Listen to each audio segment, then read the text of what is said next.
আসসালামু আলাইকুম ওয়া রাহমাতুল্লাহ।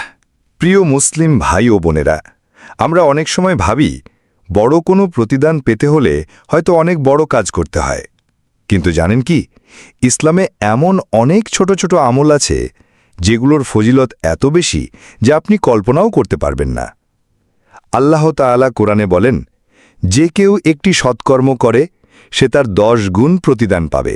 সূরা আনাম 160। শুধু একটি ভালো কাজ আল্লাহ তাআলা 10 গুণ দিয়ে ফিরিয়ে দেন। ভাবুন তো, মাত্র একবার সুবহানাল্লাহ বলা, এর প্রতিদান কেমন? রাসূলুল্লাহ সাল্লাল্লাহু আলাইহি ওয়াসাল্লাম বলেছেন, দুইটি শব্দ মুখে হালকা কিন্তু পাল্লায় ভারী এবং আল্লাহর কাছে অতি প্রিয়। সেগুলো হলো সুবহানাল্লাহি ওয়া বিহামদিহি, সুবহানাল্লাহিল আজিম। সহিহ বুখারী ও মুসলিম।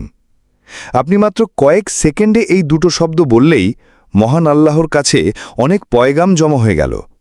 আরেকটি হাদিসে রাসূল সাল্লাল্লাহু আলাইহি ওয়াসাল্লাম বলেছেন, যে ব্যক্তি দিনে 100 বার বলে, লা ইলাহা ইল্লাল্লাহু ওয়াহদাহু লা শারীকা লাহু, লাহুল মুলকু ওয়া লাহুল হামদু ওয়া হুয়া আলা কুল্লি শাইইন কাদির, তার জন্য 100টি নেকি লেখা হয়, 100টি গুনাহ মাফ করা হয় এবং সে সেই দিন সন্ধ্যা পর্যন্ত শয়তান থেকে রক্ষা পায়। সহিহ বুখারী।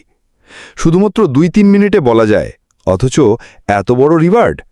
আর আপনি যদি বলেন আলহামদুলিল্লাহ, আল্লাহ খুশি হন, আস্তাগফিরুল্লাহ, গুনাহ মাফ হয়, দুরুদ শরীফ, 10টি রহমত নাজিল হয়। ছোট ছোট এসব আমল করতে সময় লাগে না, কষ্টও হয় না, কিন্তু কিয়ামতের দিন এগুলোর ওজন পাল্লায় অনেক ভারী হবে।